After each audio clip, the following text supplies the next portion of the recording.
Welcome to the party. I'm Sam Ekstrom of Locked On Sports Minnesota.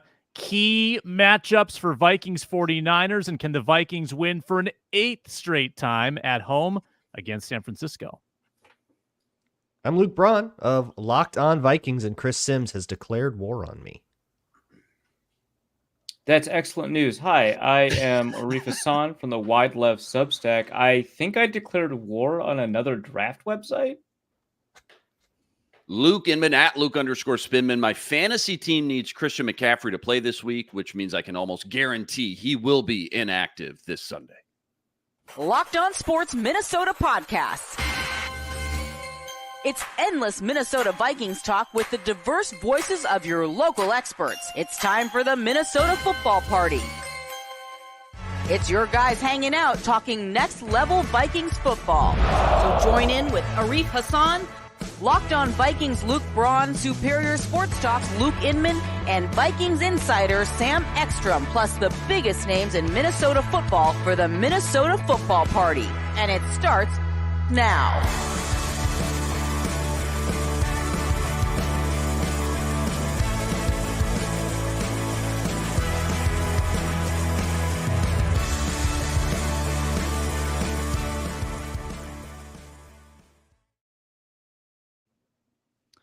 What is up? Happy Thursday. It's the Minnesota Football Party on Locked On Sports Minnesota, part of the Locked On Podcast Network, your team every day. Thanks for making us your first watch or listen today. For your second one, check out Locked On Vikings. Luke Braun producing great daily Vikings content wherever you get your podcasts, and that's where you find the audio of this show. It's a show that is heavily previewing the Minnesota Vikings and San Francisco 49ers Sunday at noon in downtown Minneapolis. Harrison Phillips signs an extension.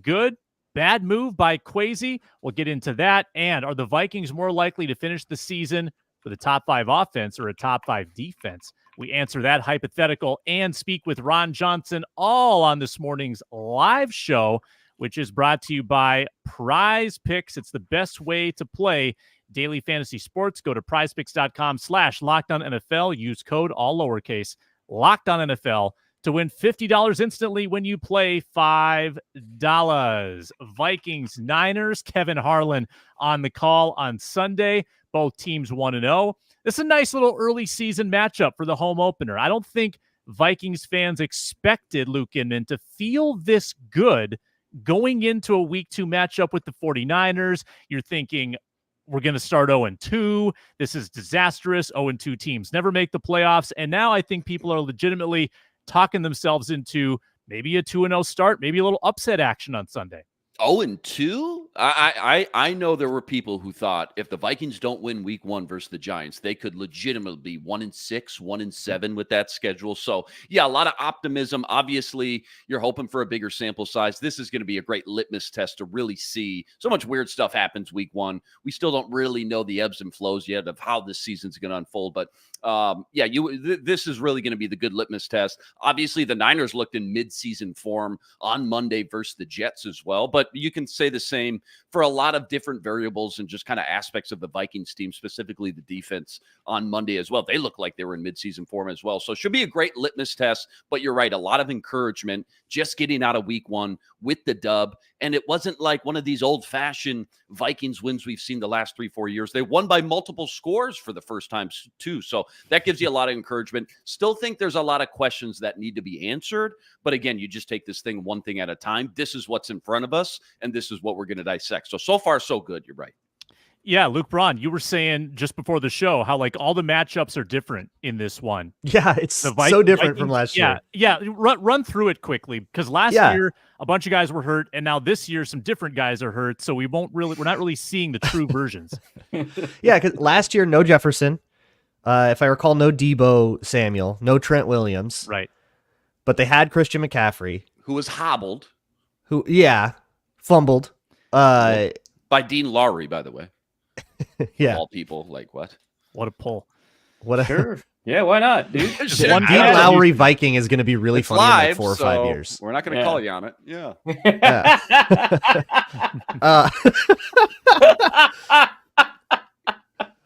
But now no Addison. No McCaffrey, probably. Mm-hmm. No TJ Hawkinson. It's a totally different group of skill players on both sides of the ball. The 49ers, hey, they don't know if McCaffrey's really going to play or not, Luke. He might be splitting carries. They're I think they're just trying to mess with you. Yeah. Allegedly, they'll find out on Friday. Exactly.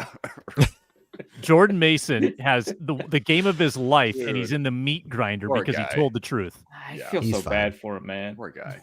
Yeah. He was crying at the podium, man. That was sad. He was bumming, dude. Yeah, he was bumming. I gotta think though. Like Tuesday morning, you get in the film room and you watch yourself score a touchdown on Monday Night Football as a rookie, and you're like, you know what? I'm actually doing pretty good today. I'll learn the coach speak later in my career. Yeah, I'm not there yet. You got a stern talking to from a PR person, and then that was that. You're fine. Yeah. Third-year player actually. Like he's been on the roster for a couple of years, didn't do anything, but he actually should know better. He is a third-year guy. Vikings have beat the 49ers. Well, who would have taken? Sorry, I just have to take a beat. Who would have taken the time to media train their practice squad running back? Man, that's. You mean Christian McCaffrey's backup? I mean, I get in training camp, because he was RB1. They probably should have pulled him aside then. But I'm just saying, over the course of the first 2 years, I don't know that those 2 years gave him a lot of exposure to how we should. You don't think they have group seminars where they have media professionals come in and talk to the whole group? You think it's just individual? I think when it comes to managing individual players, there's a lot more attention to like the 5 or 6 guys that they expect to get interviews. Sure, there might be group sessions, but they don't cover every question. Yeah, so don't tweet Nazi stuff, Yeah, normal stuff, Deshaun Jackson. Just normal stuff. Be real, man. Just be real. I literally remember doing this exercise last year, but it's kind of fun because it goes back 30 years. Vikings have beat the Niners 7 straight times at home. That's going back to 94. I don't remember that game. I remember all the others. 40-16 with George in 99, Favre to Lewis in 09, certainly the most memorable. But 2012, knocking them off with Ponder and the replacement refs. Was that game? Was a nice one. That was a nice one. Yeah, that was a good game. Man. Yeah, that was fun. that was fun. I don't know why we went to that game, but it ended up working out. And then too, you had the week 1. Was it Sunday Night Football? Jimmy G pick 6. Mike Hughes pick 6 on Jimmy G, I believe. Cousins debut. Oh, Cousins debut. Yeah, and Zimmer was flexing on the Vikings having picked Mike Hughes because he got the pick 6. Right. Not such a bad pick now. Right. Yeah, man. You definitely got the last laugh. Again, what a prime example. Week 1 overreaction sometimes. Yeah, okay. From the head coach. From the head coach. Like I still don't know if Jamison Williams is good at football yet. Okay. I know he had a monster game week 1, but again, week 1. You don't want to overreact too much. That's like the appropriate reaction, right? Not the I was absolutely right to pick this guy in the first round. I mean, Spielman was right for sure to pick this guy in the first round. What is the biggest Vikings overreaction that we are having right now from week 1? What is it? Sam Darnold's good? That's not an overreaction, dude. That's really good. Yeah, it depends on how people are phrasing it. And if I feel like most people are like, "Wow, great game, Sam Darnold," but it was the Giants. Like I feel like that's mostly the If I had seen people, and I haven't seen anybody do this, so but if I had seen people be like, "Wow, Sam Darnold MVP," you'd be like, "Oh, okay, let's relax." But I haven't even seen that. Yeah. I don't know. The defense is good. Like maybe the defense. Probably the defense. It could be the defense. Yeah. Like, whoa, is Jerry Tillery something? Chill out. Like a That's John Runyon. 2022 overreaction after that first win. Yeah. With Donatel. Remember when Donatel was a defensive genius? I don't know if anyone called him a genius, but definitely people were like, hey, he's, the Fangio guys. He's like, it's going to work. Back then, that was a good thing. Yeah, it's going to work. It was all about, that week 1 was all about Zadarius Smith's revenge game. Mm-hmm. Yeah, there we go. Mm-hmm. Yes. And honestly, he played well, so it's not really an overreaction. So good. Yeah. Arif, what's a matchup that you think is going to be compelling on Sunday? All of them. No. I think that Jefferson versus like the schematic design of the defense. Like obviously they've got, good players. But I think that you're going to have stuff like where Fred Warner pairs with one of the corners covering Jefferson, right? It's going to be like a really difficult bracket situation. So I don't know that there's any individual player-to-player matchup that I'm concerned about. Like, yeah, I'd love to see, Brown O'Neill put Nick Bosa in the dirt. That sounds like a ton of fun. But I think that primarily what's going to define these outcomes are when San Francisco puts their outstanding players in positions where they can impact the other one-on-one matchups. I'm terrified of Fred Warner, honestly. Like, that's the concern for me. Such a he's a game wrecker for sure. Especially on outside runs, which is a lot of what went well for the Vikings last week was outside runs, or runs that ended up being outside runs, like duo that bounced and stuff, and just having a linebacker that can chase that down better than, like, I don't know, Bobby Okereke or whatever the Giants were trotting out there. Yeah, I'm not confident the Vikings will get 7 yards of carry in this game. I'm going to just put that out there. Yeah, but they'll have to have a little bit more willingness to go north-south. Like Aaron Jones, like a lot of those runs he bounced out, he like saw an edge and went, "Oh, I'm taking that." Rather than, like, he'll have to, go take his 3 yards in a cloud of dust sometimes. Which historically he does, right? So yeah, he gets to be greedy. He's Aaron Jones. Yeah. Might have to chill out this time, though. But yeah, follow the play design is going to be a little bit more important on this one. The interior for San Francisco doesn't seem as strong as it was last year. So I'm talking about like defensive tackles and stuff. So maybe, that is going to be an advantage and you don't have to run at, Bosa or anything like that, or take on Fred Warner on the outside. So maybe, but it's not like the Vikings. Well, I mean, the run blocking interior is fine. I guess mostly the disparagement is concerning their pass blocking. So yeah, it's fine.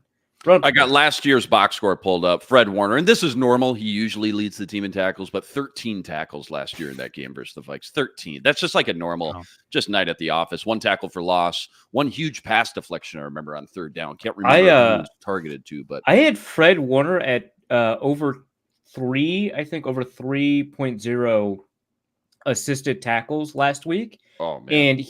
And he only had like solo tackles. It was infuriating. He had 2 assisted tackles in the first quarter and then none for the rest. He just had solo tackles. It was like, could you? That's a diseased bet to make. Yeah, that's it tough. Is. Yeah, that's it deep. Is. I hope you're one and done with that. Like, okay, never doing that again. Absolutely not. Okay, I tracked it all. We got IDP props in here, man. Let's call the number. Dude, I tracked it all. My ROI on these bets is like over 100%. I'm gonna keep going. Okay. All right, you got the algorithm down, then God bless. All right, just run it. Keep doing it. Wait, are these bets or are these not bets? This week? Oh, they are not bets. Oh, that's different. Yeah. Exploitable matchup. Yeah. Exploitable matchup for the Vikings.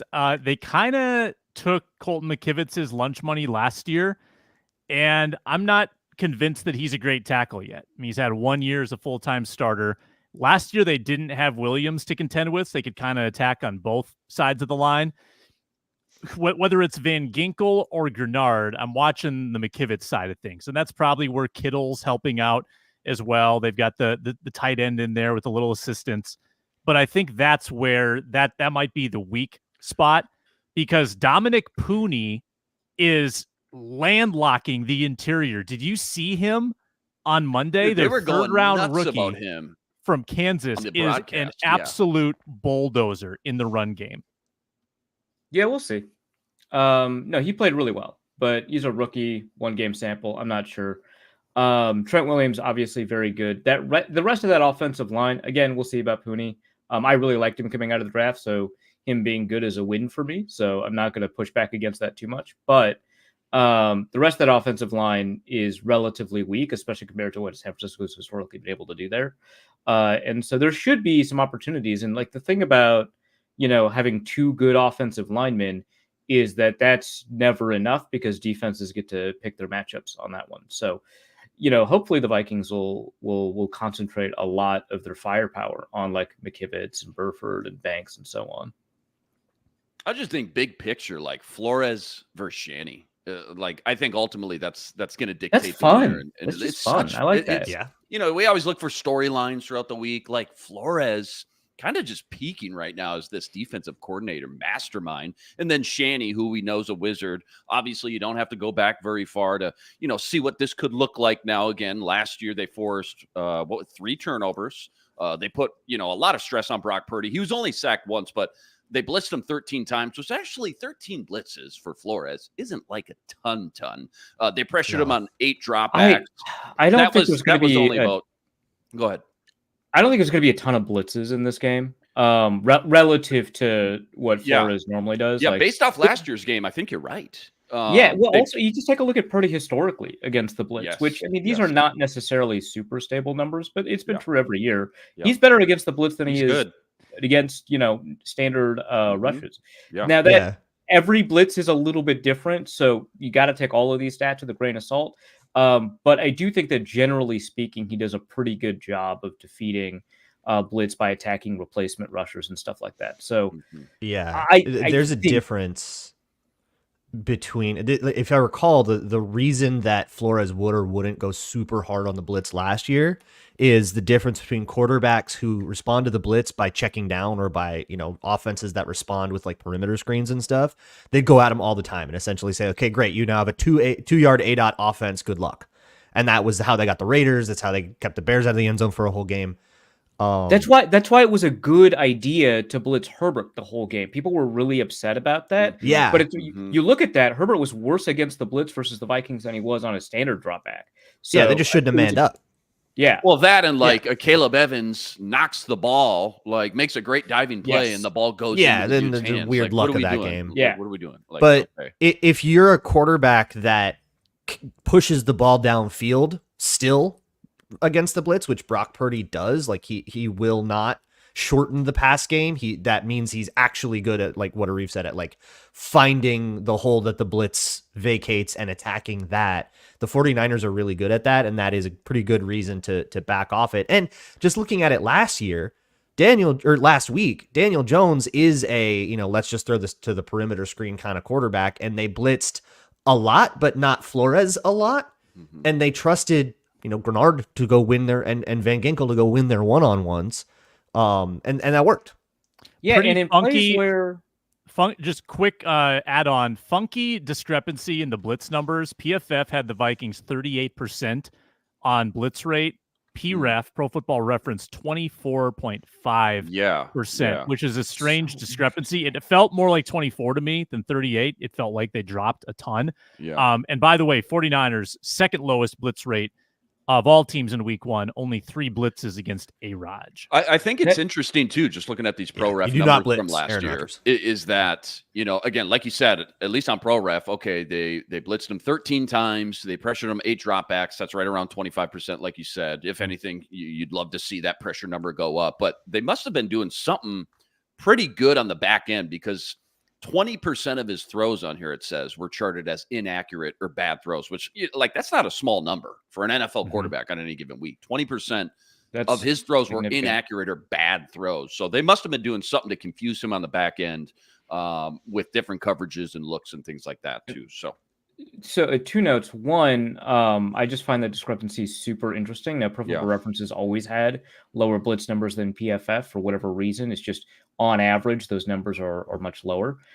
Second, I should point out, technically, I don't want to say it's Pro Football Reference, because it comes from, they're hosting the stats provided by Sport Radar, which are provided to them via the chip data. I don't think it's necessarily Next Gen Stats. It's the same chip data for both Next Gen Stats and Sport Radar, but they run their own, operations on them. Is it off the same chip, though? There's not 2 chips. Same chip. Yep. And so it's algorithmically determined to be a blitz or something like that. So I don't know what that's about. Second thing I've noticed, and this has been less true over time, so we'll see if that bears out. But when defenses get pressure on Purdy on non-blitz plays, he reverts to hero ball a lot. He looks a lot like the Iowa State version of himself. Most of his dropbacks don't look like how he played in college. You get pressure on him relatively early in the snap without a blitz. There's a lot of hero ball going on, a lot of scrambling, a lot of more Johnny Manziel than Patrick Mahomes. It's not great stuff. He's gotten better at it, but I think that's probably where the weakness is. You attack someone like Colton McKivitz with your best pass rusher, play contain with a looper or something like that, and you might have some opportunities to grab some picks. Mm-hmm. We got a word from a couple partners, and then we're going to speak to Ron Johnson. We'll ask him about the Harrison Phillips extension that dropped this week, coming up next on the Minnesota Football Party. Brought to you today by DoorDash. You know what's cool? You know what's heartwarming? Is that my 3-year-old and my 4-year-old watch the Vikings games with me now. Not much of the game, like a quarter and a half. Almost got to halftime on Sunday. They're getting longer and longer attention spans. It's really fun. But the way that I get them to watch the games, snacks, good snacks. And DoorDash comes in handy on game day because you can feed yourself and you can feed your hungry 3 and 4-year-olds and make them watch football with you and brainwash them to be Vikings fans. So use promo code LOCKEDFALL24 for 50% off up to $10 value when you spend $15 plus on your first order. Limited time offer, terms apply. Promos not valid for orders containing alcohol. DoorDash, your door to game day greatness, your door to more. Download the DoorDash app now to order your game day favorites or your kids' favorites. Must be 21 plus to order alcohol. Drink responsibly. Alcohol available only in select markets. We are also presented today by Hims. Guys, you know, you've got your checklist when you walk out the door: phone, keys, wallet, and how's the hair looking? And if you got hair loss, you might not be as confident when you step out your door. Hims makes treating hair loss simple with doctor-trusted treatment options and clinically proven ingredients like finasteride and minoxidil that can regrow hair in as little as 3 to 6 months. Personalized chewable, oral, spray, and serum treatment options as well. Start your free online visit today at hims.com/LockedOnNFL. HIMS.com/LockedOnNFL for your personalized hair loss treatment options. HIMS.com/LockedOnNFL. Results vary based on studies of topical and oral minoxidil. Prescription products require an online consultation with a healthcare provider who will determine if a prescription is appropriate. Restrictions apply. See website for full details and important safety information.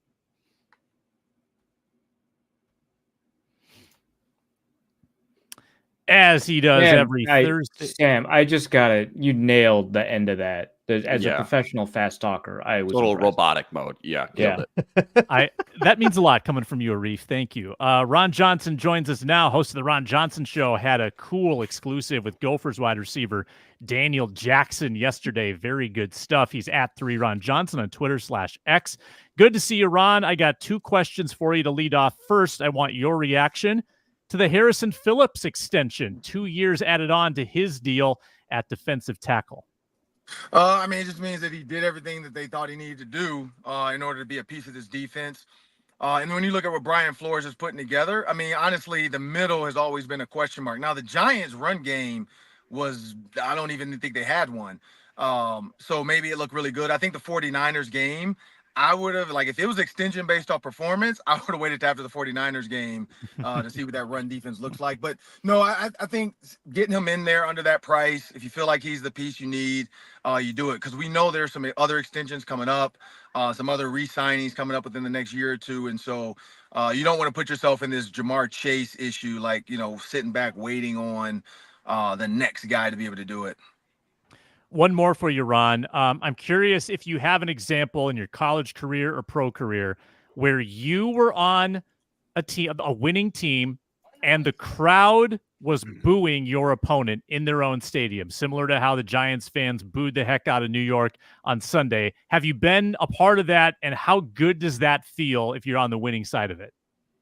No, I can't say I have. Like Ohio State, we were beating Ohio State. Fans were quiet. We were beating Penn State. Fans were quiet.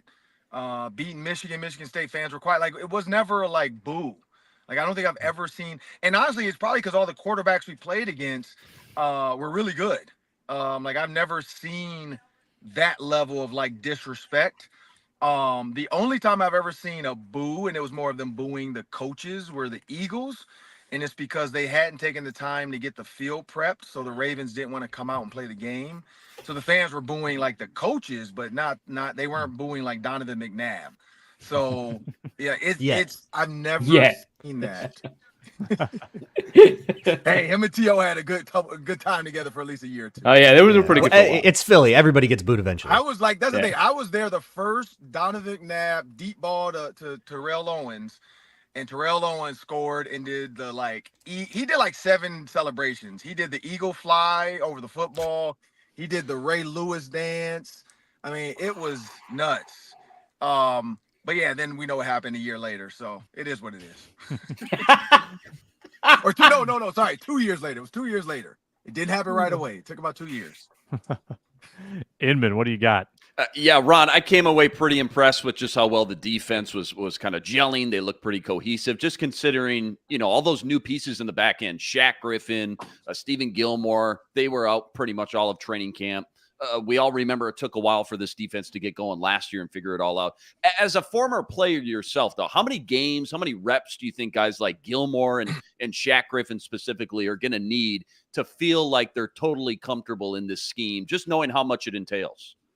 Well, according to like Josh Metellus and Harrison Smith, with all the stuff Brian Flores is asking of them, it's going to take a while. It's going to take a while. But the good thing about cornerback, specifically Stephon Gilmore, is you can call some coverages that make him feel like he's back at home. It's like going home and your mom makes you like your chili, and it's your favorite chili, and it has just the right of like beans and meat in it. And then you go somewhere else and like you get married and your wife makes the chili. It's good, but there's something missing. How can your wife make it feel like home? Well, there's probably something your mom does, whether it's like the little crackers, whether it's the cheese on top, it's something that's going to make it. And so when I say that, like cover 4 is cover 4. Brian Flores might call it something else. Like he might have Harrison Smith go up and say, I want a nickel 2, robber, alert cover 4.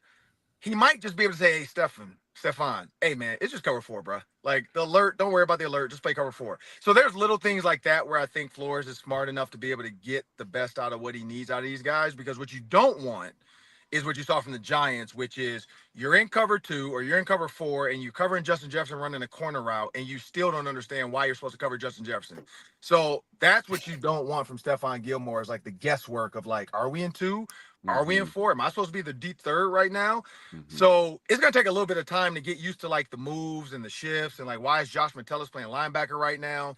But at the end of the day, some of the basic, like cover 2, hey, jam the guy. You got the curl, you got the flat in the in anything behind you if there's nothing alerting your flat. So all that little stuff, I think Flores can make it easy for him. Yeah. So I think one of the kind of bigger question marks among football analysts is like, is Brock Purdy good? Or is it like, is it, Shanahan and all that? Yeah. Well, I mean, I want to know what your take is on that. Is he genuinely good? Yeah. I think Brock Purdy is good. Here's why. Trey Lance in that offense, it didn't work. So clearly it does take somebody that's somewhat good. Garoppolo in that offense did okay, not great. Brock Purdy, I think what you're seeing from Brock Purdy is what you're seeing from Sam Darnold. Sam Darnold, I think Luke Inman or Luke Braun posted it. Sam Darnold, or maybe commented about it. Sam Darnold did some things his first couple years, and it was questionable. The seeing ghosts. Here's why he saw ghosts. Because he didn't understand who he's supposed to throw the ball to. If you know who he's supposed to throw the ball to, the rush doesn't matter anymore. And so that seam route to the tight end, he got that out on one hitch. Quick, boom, threw the ball. The corner route to Jefferson, on that back foot step, throw the ball. So things like that I don't think were happening before in his career. So Brock Purdy, similar. He's getting the ball out when he's supposed to get the ball out. The ball to Brandon Aiyuk, got the ball out of his hand. The ball to George Kittle, got the ball out of his hand. Aiyuk should have caught the ball, by the way. It did hit his hands. But those are the things where I think, and then honestly, like you got Christian McCaffrey. So being able to run screen game and running tight end screen and running jet sweeps, that makes the quarterback's job way easier. And sometimes it sounds like he threw the ball for 300, and then you go back and watch and you're like, oh, wait, 120 of it was screens. So I think that's part of it too. But yes, he's good. He's good. He's making the throws. He's smart. I think he hasn't seen a level, and we'll see it again. He's going to see it what he saw Monday night last year. He hasn't seen a level of pass rush and ridiculousness. And Flores was able to take his foot off the pedal probably middle of the third quarter against the Giants, if not at halftime. But middle of the third quarter, Flores stopped calling stuff. So there's a lot he still has that he can show Brock Purdy on Sunday. Ron, put yourself in Wes Phillips's shoes. Not necessarily calling the plays on Sunday, but doing a lot of the designing, a lot of the game planning. Throw the ball to Justin Jefferson. Next question. No. Well, my question was, how are you going to use Jalen Naylor to unlock that with no Jordan Addison, probably? Yeah, so I always love this one. If you go back to the Rams with Cooper Kupp and Van Jefferson, I'm making Jalen Neverson. That's the same name together. Jalen Naylor. I'm making him my Van Jefferson. So when I say that, scheme wise, I would put Naylor on the outside, Jefferson's in the slot, and I got Hawkinson, or not Hawkins, he's not back yet. I got Oliver at tight end. I'm going to run some type of hook with my tight end to hold that middle coverage. I'm going to send, and of course, coverage has to matter. If it's cover 4, I'm sending Naylor on the deep post. My hope is on this deep post, both safety and corner have to stay back. And then I'm going to send Justin Jefferson on like a little seam over route. He's not going too far over where the backside safety has him, but he's going to kind of be there. Now, if they get nosy, because they see JJ screaming up the seam. They saw the tight end hook, which he's evacuating or occupying the middle linebacker or whatever, or that hook linebacker. I'm throwing the deep ball because that safety to this. And then, of course, backside, I got to have some type of like corner route or some or go route to hold those guys. But I'm throwing that skinny deep corner, deep post because I want to do it. Next play, I'm running double overs. I'm sending Naylor one and I'm sending Justin on the other. Jalen, you got the top over. If they cheat because they know Justin Jefferson has scored on this play before, I'm throwing it to Naylor. So I'm using Naylor's speed. I want to make these safeties honor like his speed and getting behind the coverage. And I'm telling Sam Darnold, like, look, if you see Justin, pump him. If you don't think he's there, throw the deep ball to man coverage with Jalen Naylor. And that's how I would unlock Jalen Naylor. Like I would always keep him to Justin's side, knowing, I mean, the one Giants play that Tyler Nubin made on Justin Jefferson, it was 3 Giants over there. Like, they are scared. And Nubin, pushed Justin Jefferson, celebrated so he can get his picture for Instagram and all that. I hit Justin Jefferson. Bruh, y'all triple covered that man. And you almost one of those guys should have been on Brandon Powell, but Brandon Powell fell down. Good call. See, I wasn't going to say that. I'm not calling people out here. I'm not calling people out. That field is terrible. That field was like Brazil. No, it's not. It's a good field. So when you think about that, that's how I would use Naylor. I would keep him like in the bunch. I'm making him the head of the bunch. I'm putting Justin Jefferson behind him. Same thing. You're going to run my go route or my corner route or my post route. Justin, you got the shorter out or the dig. If they cheat, Naylor, it's going to be your day, man. Like, go have a day. And I would try to do that as much as possible. Every once in a while, and I'm not going to say nothing because I actually did talk to some players and I did get some intel from some stuff. But every once in a while, like, you got to separate them and you got to – Sam Darnold basically has to get the ball out of his hands quick because you got a guy by the name of Bosa over there. But with that said, I'm keeping him near Justin Jefferson, so they have to show me the coverage. Like, you can't cheat when I motion him away. If you're in a zone, I know nobody's going. If you're in a man, he's going to run with them. And so I'm going to use that too. I'm going to use motion to my advantage to try to get an eye on what the 49ers are going to do with Justin Jefferson. Ron, I think you were bullish on and this was a bold prediction, Tristan Jackson. I think he wanted to have 100 yards. Then they didn't play him. But now that Addison's out, Tristan might play. Are you willing to go for that? You're already out, dude. I'm not. Come on. I'm not. Stand your ground. Give me Jalen Naylor on a 100-yard game. Jalen Naylor, 100-yard we take game, those. Touchdown. Yeah. My book. This is the only reason why he didn't play over Trent Sherfield. So I'm a little bit annoyed at that, and so I just don't see you going from inactive to getting 100 yards. Now, if he does, hey, have at it. But I can't put my horse on. I can't bet on that horse anymore. I gotta go with Naylor as a dark horse to have a big game. More bold predictions, though, tomorrow on the roundtable with Reggie Wilson and Julia Daniels, Ron Johnson, myself. Ron hosts the Ron Johnson Show on Tuesdays as well, and he'll be on the postcast after Gophers, Nevada, and Vikings 49ers. He's a busy man.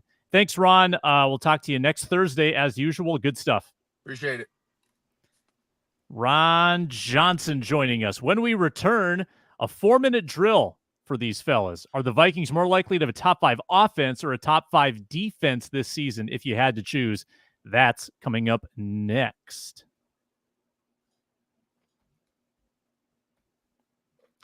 We are presented today by FanDuel. which is offering you fantastic deals this September, America's #1 sportsbook, for a reason. Now through September 22nd, all FanDuel customers can bet $5 and get a 3-week free trial of NFL Sunday Ticket from YouTube and YouTube TV.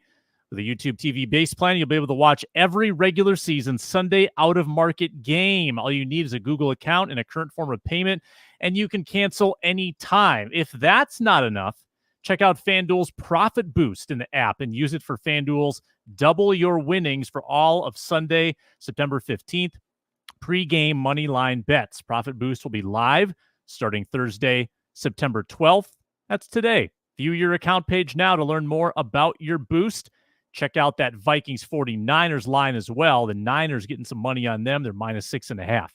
FanDuel.com to get started. Download America's #1 sportsbook today.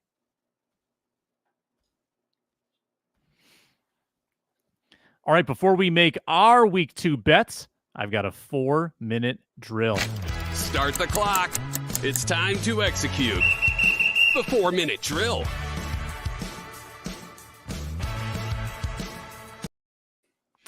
If you had to pick a side, gentlemen, Luke Inman, Luke Braun, Arif Hassan, a minute each, I want you to decide whether the Vikings are more likely to have a stunning top 5 offense or a top 5 defense this season. Let's start with Locked On Vikings host Luke Braun. Neither is likely. I'm thinking ceilings, right? And I think for both of them, it has to be sustainability. Like that's the obstacle in the way for both of these. So which one of these good performances, like the defense played better than the offense on Sunday. So like my first instinct was to say defense for that reason, but I'm thinking sustainability, right? Will someone figure this out eventually? Will someone find a way to expose older corners eventually? Or will someone figure out a way to get Sam Darnold to revert back to old habits that, by all accounts, coming out of San Francisco, talked to Locked On 49ers on Crossover Thursday, he didn't show it. He was like this in San Francisco, too. So maybe he's been like this for a while, just hasn't gotten an opportunity. I'll go with offense because it feels more real. And him doing this in San Francisco is based on preseason practice, the one game he played? Like, yeah, insider. Locked On 49ers insider reporting. Okay. All right. Hey, Sounds man. good. Are you going to disagree with the coaches? I'm dubious of anyone being anything when they didn't play. Arif, 4-minute drill. Go. I don't know. Mike Zimmer saw enough of Kellen Mond. He was right about that. So I think that we're probably more likely to get a top 5 offense. A lot of similar arguments, but I just think that you can't continuously cheat your way out of quality players in the NFL. Scheme is important, but you can't cheat your way out of quality players in the NFL. There are many more quality players in the offense in higher quality positions, that is, positions that impact play from play to play on offense than on defense. I mean, obviously you got Justin Jefferson, soon you'll have TJ Hawkinson back. You'll probably get Jordan Addison back. You've got 2 really high-level tackles that did dirty work against legitimately good edge rushers last week that are likely to continue doing it as the season goes on. I mean, yeah, we have to figure out if Sam Darnold is, who he is or who he isn't, right? We got to figure out if he's going to be sustainable. I think that the evidence suggests that Sam Darnold is playing at a higher level than one would expect with a sporting cast like that. It's really hard to F that up. I don't trust the Vikings corners. I do trust the Vikings receivers. At some point, I think it just is that simple. Inman. All right, I'll switch it up. Again, small sample size, don't have a lot to go off of, but I think I go back to the fact that you won't have TJ Hawkinson for a third of the season. Then it might take him a few weeks to ramp up. Jordan Addison's already banged up. The interior line thing, it still kind of worries me. So if I had to pick one, I'll go with the defense. I think they not only have a higher ceiling, but I think they got a higher floor as well. So I think that's the safer answer of the two. Too many question marks, too many wild cards with that offense that remains to be seen. Whereas the Flores defense, as long as Flores is running the show and calling the shots, and as long as, half his starters aren't injured like what happened at the end of last year, I think he's going to put out a quality product far more weeks than not. And even if it was Daniel Jones, the way they looked in kind of midseason form, that already gives me a lot of encouragement, makes me optimistic that if healthy, they'll keep this defense up to the same level, if not even better, once this secondary continues to gel a little bit more week by week. Plus, we've already seen them be a top 5 offense last year for multiple games. So if I had to put money down, I'll go with the safe play. What I think is the safe play. Feels like the higher floor with that Flores defense. For Sam Darnold, the offense that just, I feel like we still have more questions than answered after just 1 week. Yeah, I feel like there's an aggregate element on defense that is not quite as present on offense, which is a bit more dependent on certainly one guy, your quarterback, who, just as a side note, has ranked 29th, 32nd, 31st, and 23rd in his career in points scored on offense. Just saying. But also, You said that last time you were wrong about this. With the Jets, right? With yeah. Cool. Yeah, not even Aaron Donald is immune to Jets. You're also going to compete. Stink. You're going to have a top 5 offense. You're going to beat Cowboys, Dolphins, 49ers, Ravens, Lions, Chiefs, Texans, Bills. Like those are the teams that you have to be amongst to be a top 5 offense. Defensively, I think you can withstand a singular bad performance. I think you can withstand like an injury a little better. You can scheme your way into stuff a little more easily because, again, it's more of an aggregate group. I like the defense finishing top 5. And like Inman said, they were top 5 for what? From week 5 to week 13. They might have been one of the best in the NFL. So I'm going to take that side of the argument.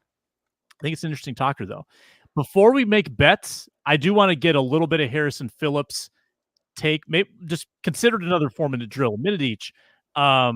Harrison Phillips extension, I love it. It's basically a 1-year deal, or like a 1-year extension if you look at the money. Super easy to get out of if he falls off a cliff after next year. But I think it was well-timed by Kwesi. I don't think he was really that sought after of a commodity. Last year was middling. I don't think it was fantastic, but his track record suggests that he could easily bounce back from that. I think it's a good deal. I'm really into the mid-level extension at reasonable cost. $7.5 million per year for 2 years. That seems really smart to me. Arif, what do you think?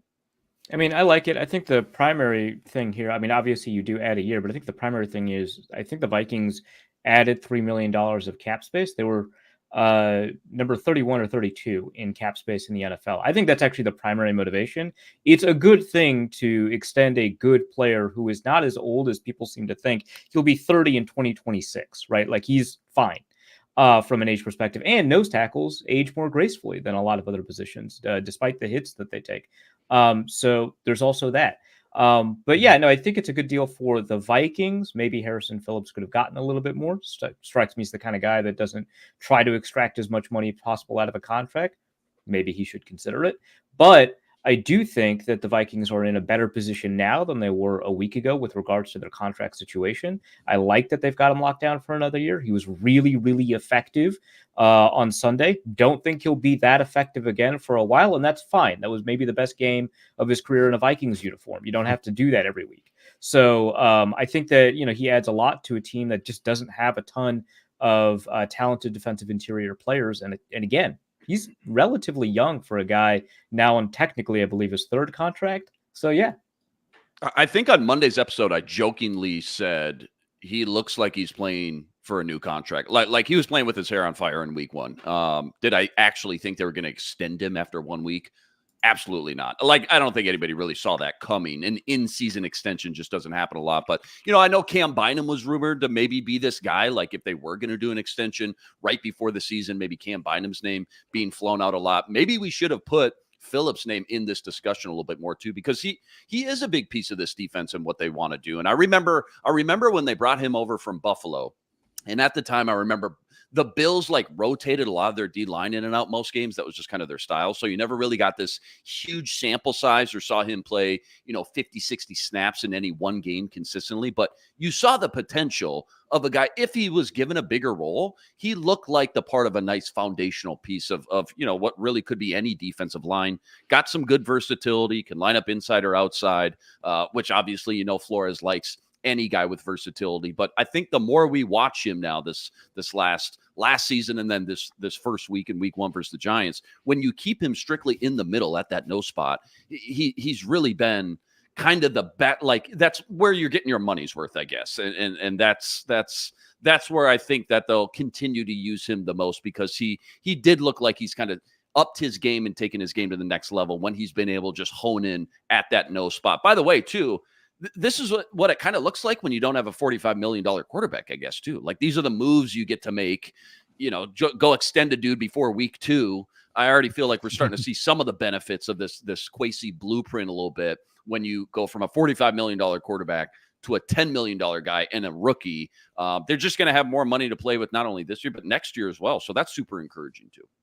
I don't know if that last part is super true. There's $38.5 million wrapped up in quarterback right now. It's just most of it is dead money. Well, next year. And yeah, Harrison Phillips' cap hit goes down for 2024 because of this one, because of the way signing bonus and stuff works. It's interesting. So in 2026, he'll be 30 and carry 7.5 mil in cap savings if cut. It doesn't matter how good he is. Everybody's going to call him a cap casualty. I know this. I know how this community works. I know how NFL analysis works. People are just going to call him a cap casualty, whether he was good or not. But I'm not going to want it. I love Harrison Phillips. 2 more years, baby. 1,000 years. Harrison Phillips. Harrison Phillips, 1,000 years. Just a quick note. Do we have like Brian Flores' burner in the chat? Like what's going on? Like this one guy, oops, 61869, disliked both Luke Braun and I's answer on the offense being top 5. Thought it was a terrible answer. When Luke Inman went on the defense, thought it was a great answer. And I was like, okay, fine, sure. That's a take. And then the Vikings interior line is just fine, which is an interesting take. And then the next one, Tillery, which I assume is evidence for the take that the interior line is just fine. And that one, that's a hot one to me. That one, I think you got to... He's just a defense enjoyer. Well, okay. I don't know why Tillery appears on your list then if you're a defense enjoyer. If I were just putting one last name in there, I probably would have gone with Bullard. Yeah, I mean, Tillery had a good game. He stood out a little more. Oops, what do you think about Tua? Can you guys have that? Is this tongue in cheek? Can you have that Luke Brown guy on to critique Cousins' first game? Watch Monday's show.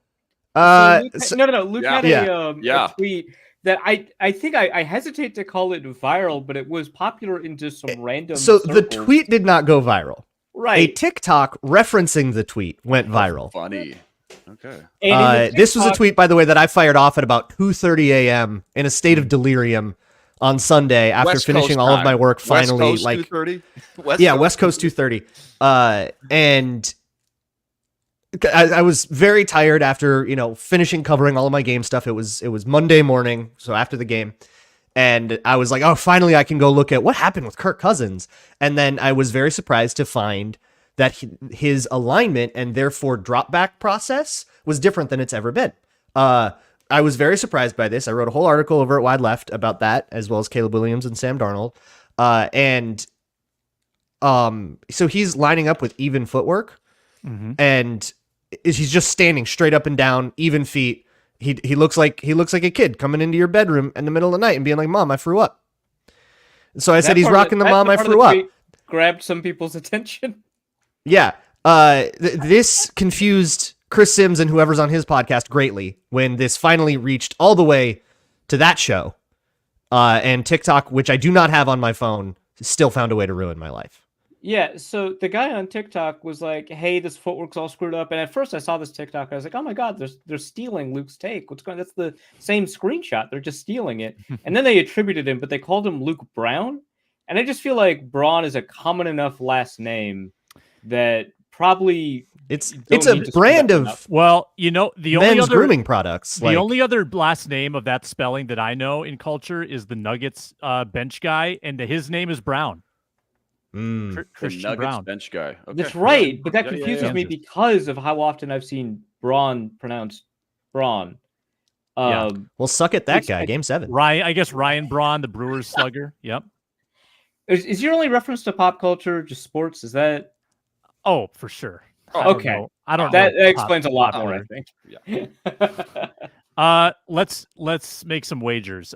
Here's how it went last week in case you missed Monday's update. I came away plus 52 and change, went 1-1. Inman won 37 and change. Arif lost 20 cents.